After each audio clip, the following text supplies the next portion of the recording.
Welcome to Living Diabetes.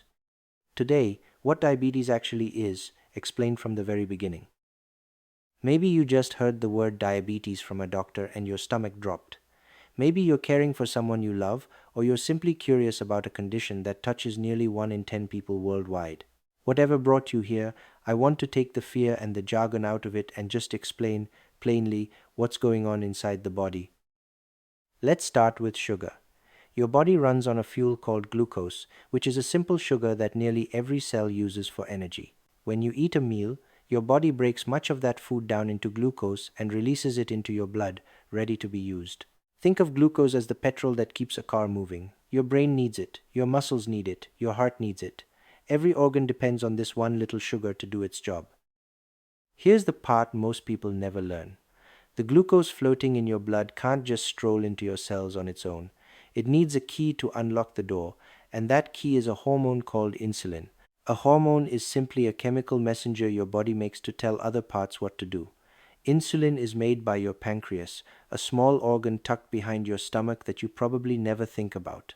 When things are working well, the pancreas senses the glucose after a meal and releases just the right amount of insulin at just the right moment. Glucose then moves smoothly out of the blood and into the cells, where it becomes energy and your blood sugar settles back down on its own. In diabetes, that tidy system breaks down. Either the pancreas can't make enough insulin, or the cells stop responding well to the insulin that is there, or sometimes a bit of both. Imagine the key snapping in the lock, or the lock itself getting rusty and stiff. The door won't open either way. The outcome is the same. Glucose piles up in the bloodstream instead of getting into the cells. That's what we mean by high blood sugar, a term you may also hear as hyperglycemia. You might be thinking, so what if there's extra sugar in my blood? That doesn't sound so bad. But when glucose stays high over a long time, it slowly wears on the body. Picture too much pressure running through a pipe, day after day.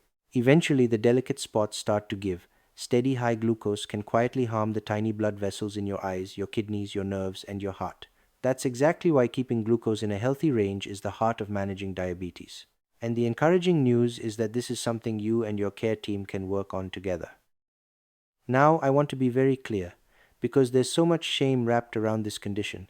Diabetes is not a character flaw.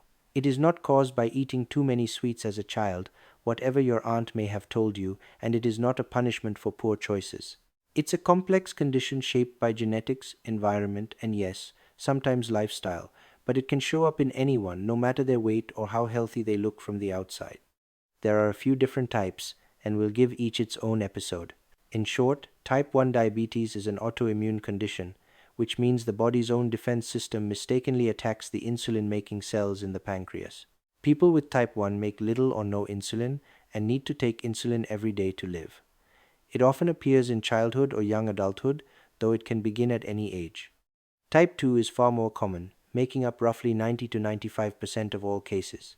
Here, the body still makes insulin, but the cells have grown resistant to it, as if the lock has gotten stiff and the key no longer turns easily. The pancreas pushes out more and more insulin to force the door open, and over time it simply can't keep up that pace. Type 2 usually develops slowly, often over years, and is more common in adults, though we're seeing it in younger people more than we used to. There's also gestational diabetes, which can appear during pregnancy and often settles after the baby arrives, plus a couple of rarer forms we'll meet in later episodes. So how do people first notice something is wrong? A simple way to remember the classic warning signs is the 4 T's. Toilet, meaning you're passing urine far more often than usual. Thirst, a dryness you just can't satisfy. Tiredness, feeling worn out even after a full night's sleep. And thinner, losing weight without trying to. Some people also notice blurred vision, cuts that heal slowly, or frequent infections. And many people with type 2 feel nothing at all early on, which is why it can go unnoticed for years and why simple checkups matter. Let me gather the threads. Diabetes is at its core trouble getting glucose out of the blood and into your cells because of a problem with insulin, the key that opens the door. Left unchecked, high glucose can quietly harm the body over time, but it can absolutely be managed. And the type matters because type 1 and type 2 begin in different ways and are cared for differently. If you're newly diagnosed, I know this can feel like a lot, even frightening, but please hear me. Diabetes is manageable, and millions of people live full, active, joyful lives with it. You don't have to become a medical expert overnight, and you don't have to figure it out alone. The tools and treatments we have today are better than they've ever been, and understanding these basics gives you a solid foundation to build on. You've already taken the first step just by being here. If this helped, follow along, because in the episodes ahead, we'll explore glucose in more depth: food, movement, technology, and the day-to-day reality of living well. You are truly not alone in this.